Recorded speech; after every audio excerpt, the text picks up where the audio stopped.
Number 4, once you've kind of started to calm down, you've looked at your environment, you've listened to the environment, and part of you has started to equilibrium with that and come into that state. This is when I want you to put notice on yourself, specifically notice on your body. Imagine your body like a balloon, a surface layer, but hollow. Picture that room the way you've looked at it. Close your eyes and picture the room just the way it is. Visualize it.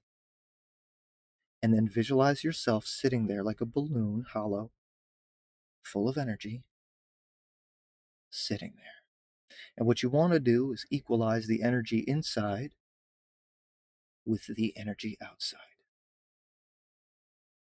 And that's a visualization practice. And when it comes to mental health and even magic, psychic ability,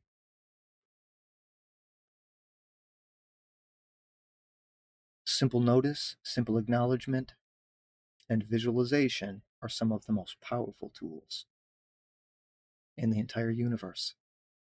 Your imagination is actually the strongest part of who you are. Sure, many of us don't practice using it, but it's there. And there is no limit to the human imagination. That's why it's powerful. Number 5 is the question. There comes a point when you must ask yourself the question, what am I doing? And it may seem silly at first.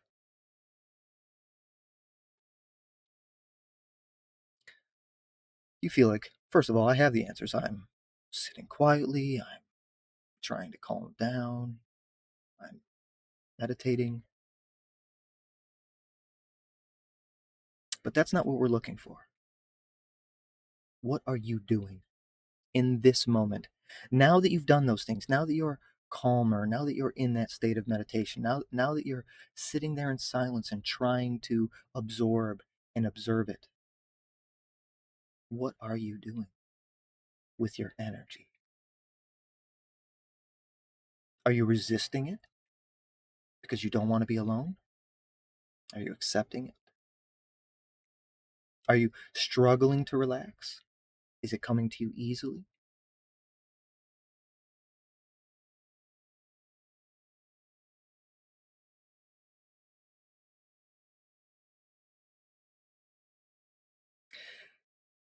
And as you are considering what your mind is doing, what your energy is doing, number 6, I want you to think about what your body is doing. And I'm not talking about just sitting or sitting still, but I mean breathing, feeling. Feel your shirt against your chest. Feel the couch beneath your butt, your feet against the floor, the little texture of the carpet as you rub your toes into it. Place your hand on the couch cushion and slide it around and feel the texture of it. And connect yourself, ground yourself to something physical in that moment.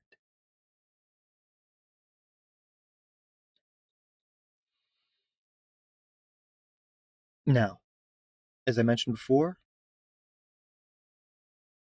proper meditation does not conclude that you must have a blank mind. On the contrary. And if at any time during this process you feel your mind start to speed up again, wander, pick up other thoughts,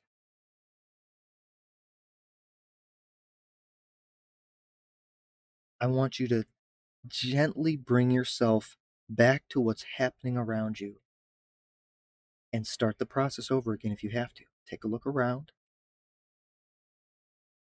Anxiety is a good time to practice this. You're stressed. And I'm not talking about when something's occurring and you're like, you're under a stressful moment, like something's actually happening and you feel anxiety. I'm talking about real anxiety attacks. We all feel anxiety during stress. But if you have anxiety attacks just sitting in your room by yourself alone for no reason and no one's around and nothing's happening, it's time to take this multiple step process. Look around, show yourself, look, there's nothing happening. There's no one here.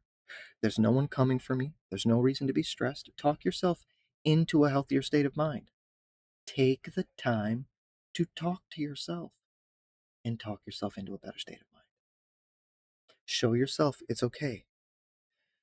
Think, feel, breathe, listen to the sounds of the quiet room, and pull and rein yourself back in. The truth is, we are the only one that has control over our own selves. But it is a skill and it takes time and practice, which is why 99% of people don't have it. They either don't have anyone to teach them the skill, don't know it's a skill in the first place to seek learning about,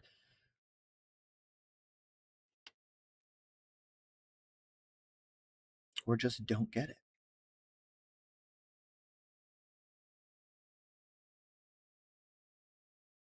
So in the end, the most important point is to bring yourself back to this moment. Now, this is a mindfulness practice. It's all about centering yourself. Nothing else matters in this moment except what you are doing. And if you have reached a state of overwhelm, it's time to take yourself out of the equation, take some time for you, and heal. This process will help. It's not a cure-all. I use a lot of processes to be healthy and to help others. But this will help. Practice it as often as you can, as often as you need to. In time, it will get easier. In time, you won't even need the process to pull yourself into center. And then eventually, not only that, eventually you'll be able to pull yourself back to center during moments of stress. And that's where we really want to be.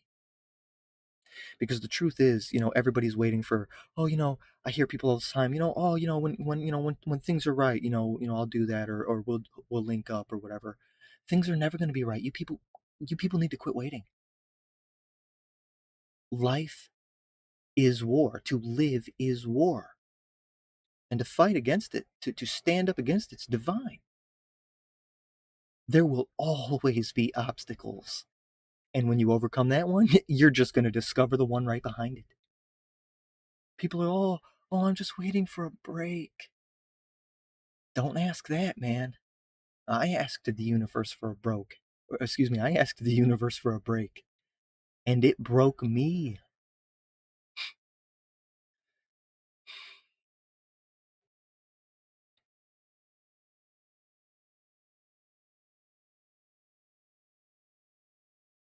There are 3 levels to bringing yourself back in when you're overwhelmed. Number 1 is this process, being present and finding processes, and you may even adapt this process to work for you better. That's 100% right. But processes like these that help us become present, that is the first state to taking back over our energy and our minds and our control.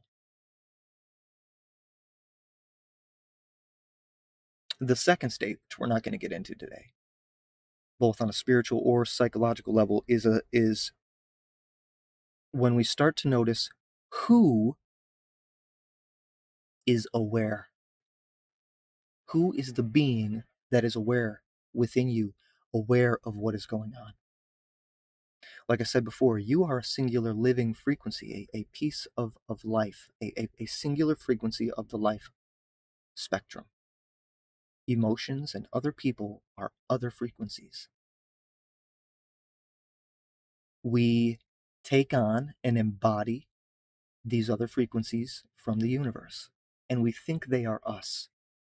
We let them get into our ego, and we let the identity we form around that become who we are. But you are not the construct created at the end of the process. You're not the product. You're the raw material. You're the energy going into the system. You are either scientifically an energetic frequency or spiritually an energetic being. So, number two, again, we're not really going to discuss this heavily today, is who within me, who is it that I really am? Who is aware? And the third level to self-control is acceptance and understanding. To being able to manage and maintain your psychology, your energy, your emotional state, one of the most valuable things you can learn is acceptance. And when you have acceptance, it allows you to say, okay, this is the reality, whether I like it or not. Let me back away and take a look at it as a whole. Because when you don't accept it and you're caught in it and you're fighting it, you don't see the whole. Accept it, step back from it, take a look at it, and then you will understand what's happening outside of you, within you, from others. And what's worse is when people can't accept that they caused the reality.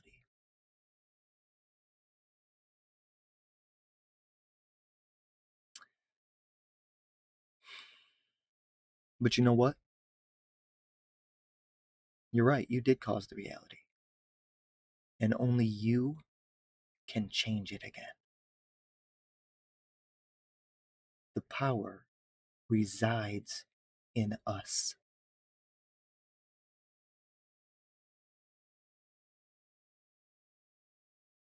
I'm Minister Luke. Till again, I see you. Peace be with you.